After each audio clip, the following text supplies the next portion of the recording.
పూర్ణ మనసుతో ఆరాధింతును, నిన్ను పూర్ణ బలముతో ప్రేమించెదను.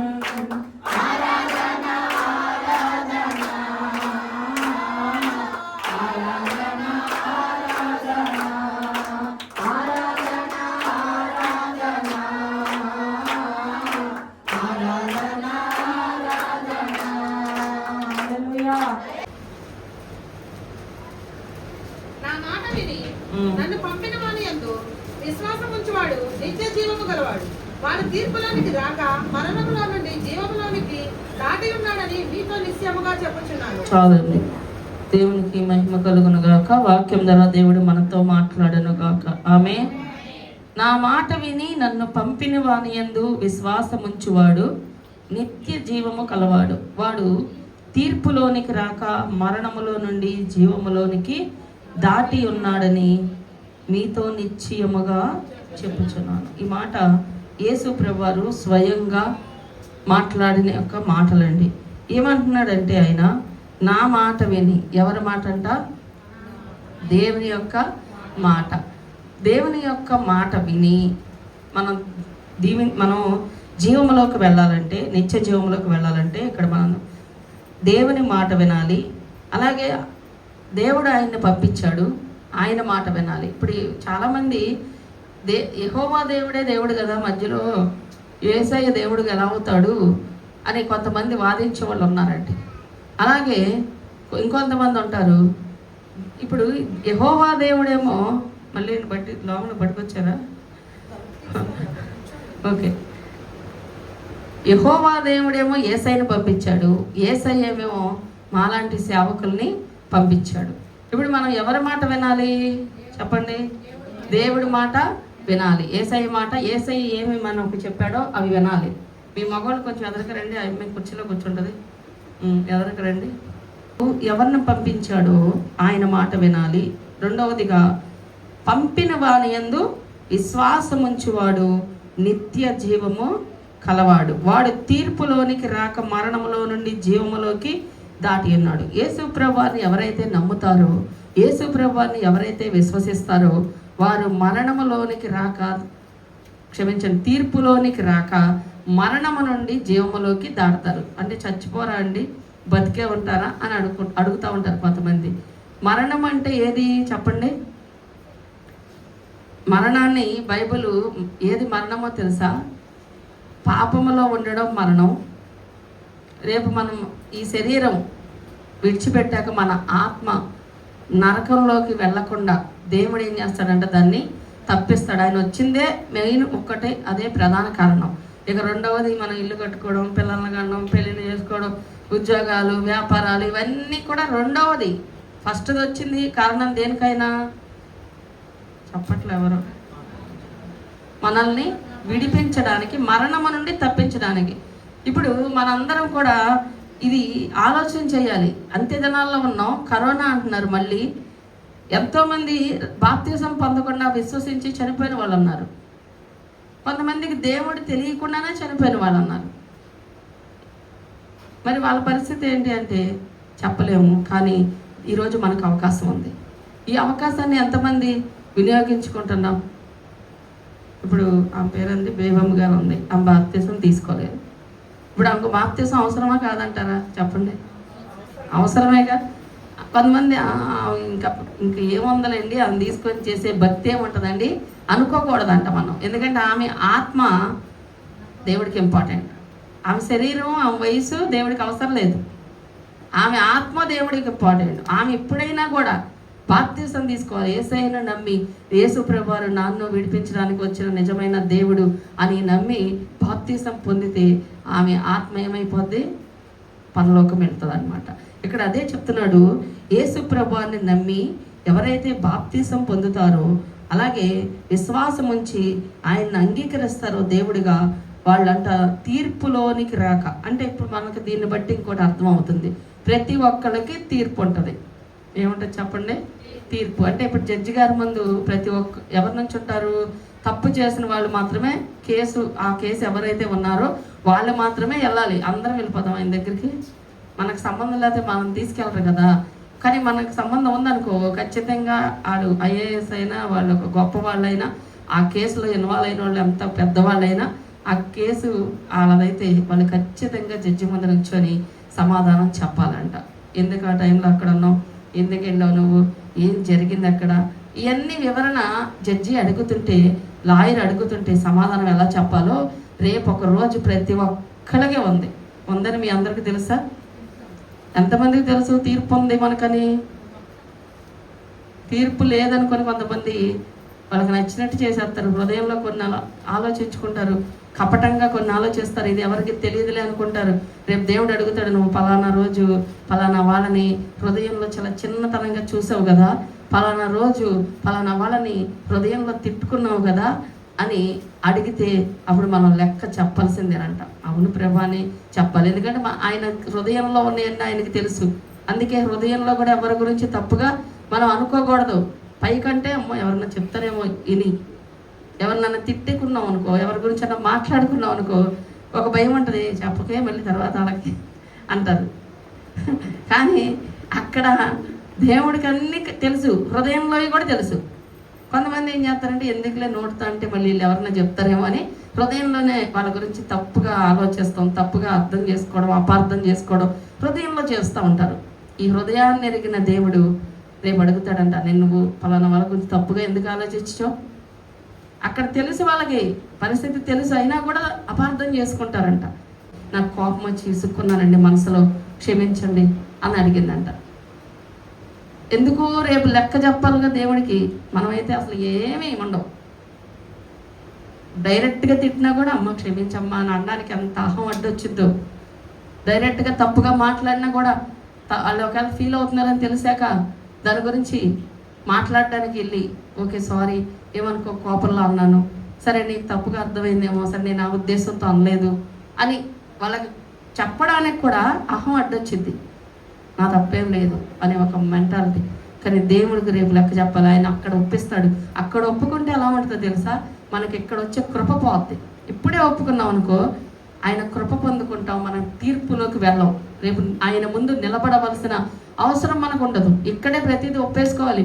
ఏ తప్పు చేసినా, ఎవరి దగ్గర ఒక రూపాయి తీసుకున్నావా అన్యాయంగా, ప్రభా నేను ఆ రోజు అనవసరంగా కక్కుర్తిపడ్డాను, తప్పేనయ్యా, ఏదో ఆశపడ్డాను, తప్పేనయ్యా క్షమించు అని ఇక్కడే ఒప్పుకో. లేదా పలానా వాళ్ళ గురించి నేను తప్పుగా మాట్లాడాను, పలానా వాళ్ళ గురించి తప్పుగా చెప్పాను వేరే వాళ్ళ దగ్గర, ఇప్పుడే ప్రభా క్షమించు, బుద్ధి లేదు, ఏదో అలా చేశాను అని ఒప్పుకుంటే ఏమీ ఉండదంట. కానీ దేవుడిని నమ్ముకొని విశ్వసించి ఎప్పుడైతే అలా తప్పుగా మన హృదయాల్లో ఆ పాపం కనుక మనం చేస్తూ ఉంటామో, రేపు దేవుడు అడిగినప్పుడు మాత్రం శిక్ష ఖచ్చితంగా ఉంటుంది. జడ్జి గారి ముందు ఒప్పుకున్న వాళ్ళకి కొంచెం శిక్ష తగ్గిద్ది తెలుసా మీకు. ఒప్పుకోని వాళ్ళకి నిరూపించాడు అనుకోండి ఆ జడ్జి, ఆ లాయరు, ఎక్కువ పడేది. మనమైనా అంతే. ఇప్పుడు ఒప్పుకుంటే కొంచెమైనా తగ్గిద్ది, ఆయన కృప దొరికిద్ది. పోన్లే నా బిడ్డ ఒప్పుకున్నాడుగా అని క్షమిస్తాడంట ఆయన. అది మన మీద ఉండదు. ఇక అదే ఆ దోషారాపడే మన మీద ఉండదు.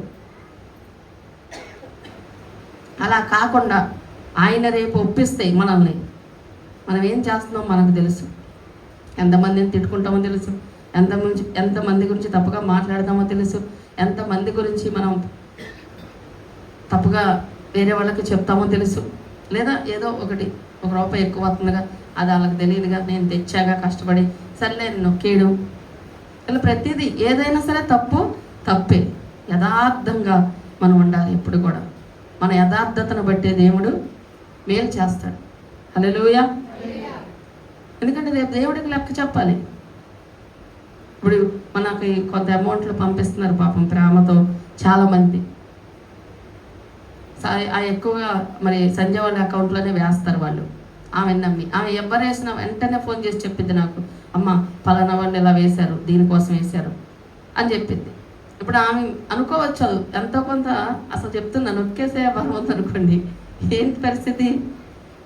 కొంతమంది ఇచ్చినవి సపోజ్ నేనే నొక్కేయించుకొని, పోన్లే అంత ఖర్చు పెట్టాలా, ఎంతో నేను ఒకప్పుడు బాగా ఇన్వెస్ట్ చేశాను కదా, నా వస్తువులు పెట్టేశాను, నా ఇల్లు అమ్మేశాను, లేకపోతే నా పిల్లలకు గవర్నమెంట్ స్కూల్లో వేసుకొని మరి నేను దేవుడి కోసం ఖర్చు పెట్టా, ఇప్పుడు వస్తుందిగా తీసేసుకుందాం సగం అని అనుకున్న రేపు దేవుడికి లెక్క చెప్పాలి. అదొక్కటి గుర్తుపెట్టుకుంటాను. నేను ఎప్పుడు కూడా ప్రభువుకి లెక్క చెప్పాలి, ప్రతి రూపాయి జాగ్రత్తగా వాడాలి, అందుకే రాసుకునేది. ఎందుకంటే రేపు దేవుడికి లెక్క చెప్పాలి. మనం డబ్బుల విషయంలోనే కాదు, మాటల విషయంలో చెప్పాలి, మన ప్రవర్తన విషయంలో చెప్పాలి. ఏది పడతారు మాట్లాడేసాం, అనేసం అయిపోయింది ఆవేశంలో అనుకుంటే కుదరదండి. అది ఎవరైనా సరే వాళ్ళ గురించి మనం తప్పుగా మాట్లాడినా, కోపంగా మాట్లాడినా మనకది హృదయంలో గద్దెస్తుంది. నిజంగా నీలో పరిశుద్ధాత్ముడు పనిచేస్తే నీకు దేవుడు గద్దెసిపోస్తుంది. నువ్వు తప్పుగా మాట్లాడు, నువ్వు అన్యాయంగా తిట్టావు, అన్యాయంగా అన్నావు, అపార్థం చేసుకున్నావు, వాళ్ళు అలా అనలేదు, నువ్వు వేరేలా అర్థం చేసుకున్నావు అని మనకు ఒక గద్దింపు వచ్చిందా వెంటనే లోపడాలి. వెళ్ళి నేను ఒప్పేసుకుంటాను, అమ్మా ఓకే క్షమించు ఆవేశమా అని ఒక్క మాట అంటే అక్కడితో పోద్ది. అలా మనం ఉండగలగాలి. ఎందుకంటే రేపు తీర్పు ఉంది, ఇది మనం గుర్తుపెట్టుకోవాలి. తీర్పులోనికి రాక ఏమంట తీర్పులోనికి రాక మరణములో నుండి, అంటే తీర్పులో ఉన్నవాడు ఎక్కడ ఉంటాడు? మరణంలో ఉంటాడు.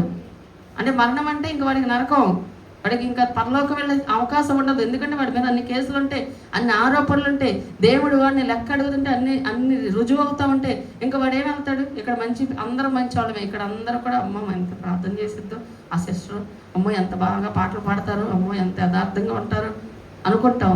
మన హృదయం యేసయ్యకి క్లియర్గా కనిపిస్తూ ఉంటుంది. రేపు తీర్పులోకి వెళ్ళాక అప్పుడు ఉంటాను, అప్పుడు చూసుకుంటాము ఈ పరిశుద్ధుడు ఇక్కడ ఉన్నాడేంటి అనుకుంటామంట మనం. ఈయన ఇలాంటోడా తీర్పులో నిల్చున్నాడు.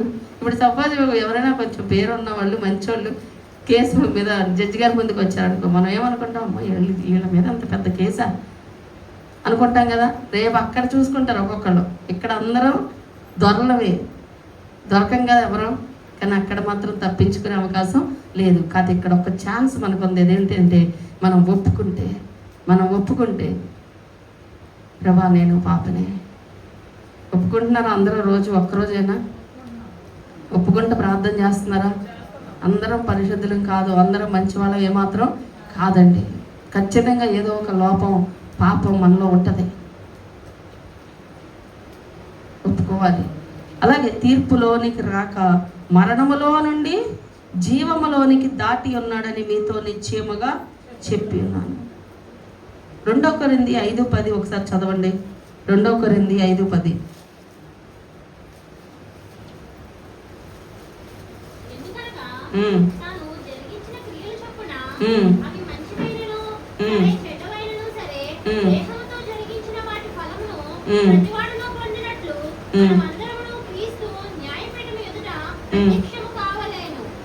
ఓకే, మనమందరం కూడా క్రీస్తు న్యాయపీఠం, రేపు ఆయన న్యాయాధిపతిగా కూర్చునే రోజు ఉంది. ఈరోజైనా మనకి కృపను అనుగ్రహిస్తానికి ఒప్పుకోండి, మారండి, ఛాన్స్ ఇస్తున్నాడు. రేపు ఆయనే జడ్జిగా రాబోతున్నాడు. ఇప్పుడు న్యాయాధిపతిగా మన పక్షంగా వాదేస్తున్నాడు దేవుడితో. అయ్యా ఇక వీళ్ళు ఒప్పుకున్నారు, నేను క్షమించయ్యా, వీళ్ళ మీద ఆ పాపం తీసేయి, వీళ్ళ మీద ఆ దోషం తీసేయి అని మన పక్షంగా లాయర్లా ఉన్నాడు ఆయన. రేపు ఆయనే జడ్జి, అక్కడ ఇంకా ఛాన్స్ ఉండదు. అదేదో ఇక్కడే మనం అవకాశం ఉన్నప్పుడే ఒప్పుకునే మనసు మనకు ఉండాలి. ఎందుకంటే మన క్రియలు మంచివైనను చెడ్డమైనను, మంచి చేసినా మంచి ఫలం ఉంటుంది, చెడ్డ చేస్తే చెడ్డ ఫలం ఉంటుంది. ఏదైనా సరే మళ్ళీ చదవండి ఆ వాక్యం. ఎందుకనగా తాను జరిగించిన క్రియల చొప్పున, ఎవరు జరిగించిన, ఎవరా తాను? మనమే. ఎవరికి వాళ్ళు మనం ఏం చేస్తున్నాం, మన క్రియలు ఏంటో రేపు ఖచ్చితంగా అట్లా స్క్రీన్ మీద వేసినట్టు చూపిస్తాడు దేవుడు. ఓకే, అవి మంచివైనను సరే, చెడ్డవైనను సరే, దేహముతో జరిగించిన వాటి ఫలము ప్రతివాడు పొందినట్లు మనమందరము క్రీస్తు న్యాయపీఠము ఎదుట ప్రత్యక్షము కావాలను. కానీ నువ్వు మంచి పని చేసావా, మంచి పని వేసినా వెళ్ళి అక్కడ ఉంచోవాలి. అప్పుడు వేసా అంటాడు, ఇగో పలానా రోజు నువ్వు హెల్ప్ చేస్తావు చూసావా, పలానా వాళ్ళకి అన్నం పెట్టావు చూసావా, బట్టలు లేని వాళ్ళకి బట్టలు కొనిచ్చావు చూసావా, ఇదిగో పలానా వాళ్ళని క్షమించావు చూసావా, ఇగో నీకు మంచి ఫలం, ఇదిగో మార్కులు వేస్తున్నా, వెళ్ళు అక్కడ కూర్చో పరలోకంలో నీకు పంపిస్తాడంట. చెడ్డవనుకో, చెడ్డ ఇగో ఈరోజు అది చేసావు, అలా మాట్లాడావు, ఇలా అన్నావు, ఇలా చేసావు, అక్కడికి వెళ్ళావు, ఎక్కడికి వెళ్ళావు, ప్రతిదీ అక్కడ కూడా చెడ్డవైతే చెడ్డ క్రియలు తీర్పు జరిగింది. దేహముతో చేసిన ప్రతి పనికి శిక్ష ఎవరు అనుభవిస్తారు చెప్పండి? మన ఆత్మ భరించాలి. రేపు మన ఆత్మ నరకంకి పోద్ది. మన దేహంతో ఎన్నో వేషాలేస్తుంటాం. మన దేహాన్ని అందుకే దేవుని ఆలయం, అది దేవుని ఆలయం కనుక దీన్ని మనం ఎప్పుడు కూడా కాపాడుకోవాలంట. ఈ మందిరాన్ని చూడండి. ఈ మందిరంలో ఇప్పుడు వచ్చి పేడెత్తే ఊరుకుంటారా? మీరు ఎవరైనా చెప్పులు వేసుకొస్తే పిల్లలు ఊరుకుంటారా? ఈ మందిరం చెప్పులు వేసుకోవద్దు. ఏంటి పేడేసిందమ్మా, క్లీన్ చేసేద్దాం అని తుడిచేస్తాం. ఈ దేహం కూడా దేవుని నివసించే ఆలయం. ఇందులో దేవుడు అంటున్నాడు. దీన్ని ఎందుకు మనం అపవిత్రపరచుకోవాలి? దీన్ని ఎందుకు మనం లోక సంబంధమైన వాటికి వాడాలి? అది ఖచ్చితంగా శిక్షలోకి వెళ్ళిద్దని దేవుని వాక్యం సెలవిస్తుంది. యాకోబు పత్రిక 1:15 కూడా చూడండి. యాకోబు 1:15. యాకోబు 1:15.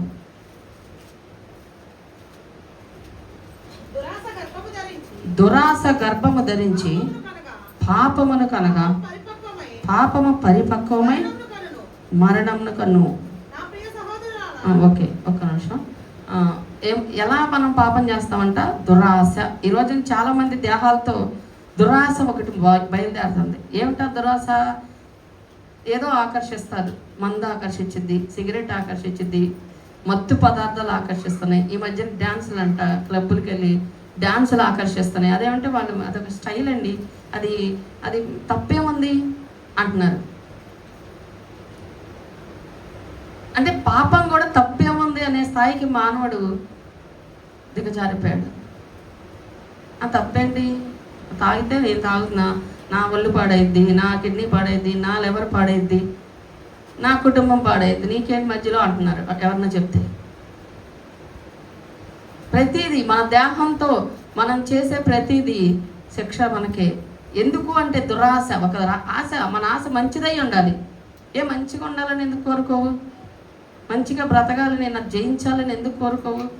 తినే ఫుడ్ పిచ్చి పిచ్చిగా తినంగా, పిచ్చిగడ్డి తినంగా, అన్నీ నీటికి కడుక్కొని తింటాంగా, అన్నీ మంచి మంచి కోరుకుంటాంగా.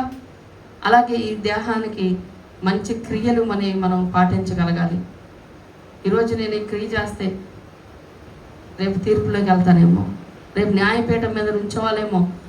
ఏం చెప్తా ప్రభుకి? నువ్వు ఎందుకు డాన్స్ చేసావంటే ఇక్కడ నీకు అనవసరం అంటాం సమాధానం. అక్కడ అదే చెప్తామా? అది చెప్పగలమా? మన వల్ల ఇద్దా? దేవుడికి నీకు అనవసరం అని చెప్పగలమా? జడ్జి గారి దగ్గర నీకెందుకు, నేను చేసా దొంగతనం అంటే ఒప్పుకుంటాడా? శిక్ష ఇంకొంచెం పెంచి 6 నెలలు వేయాల్సింది ఇంకో 12 నెలలు వేస్తాడు. రేపు శిక్ష డబుల్ అయింది అక్కడ.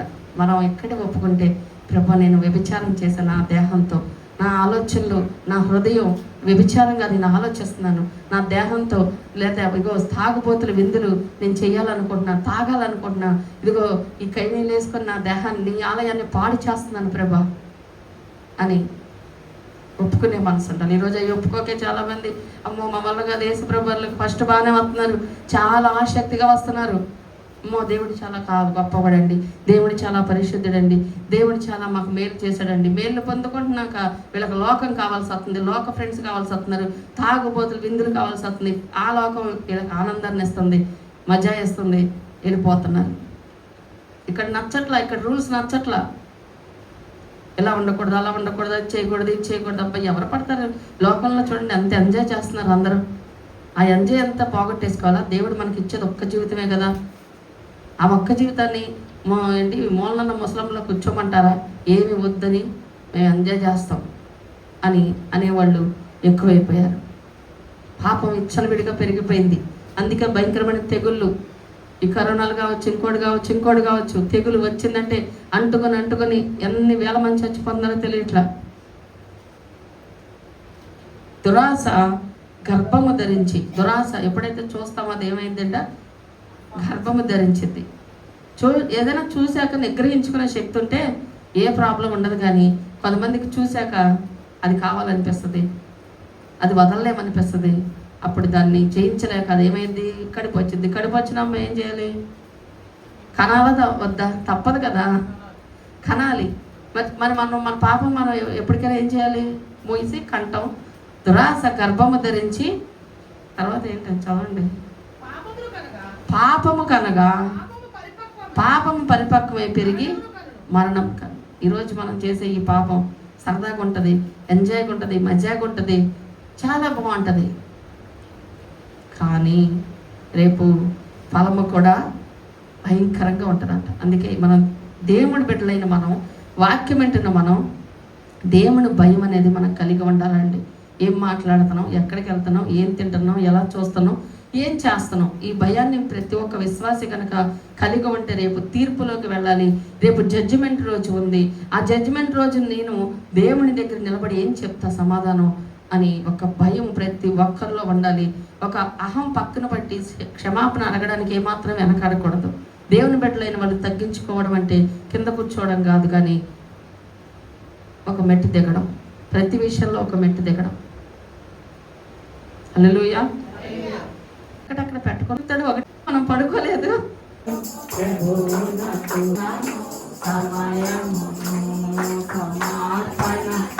ప్రతి కుటుంబానికి నేను దయచేసి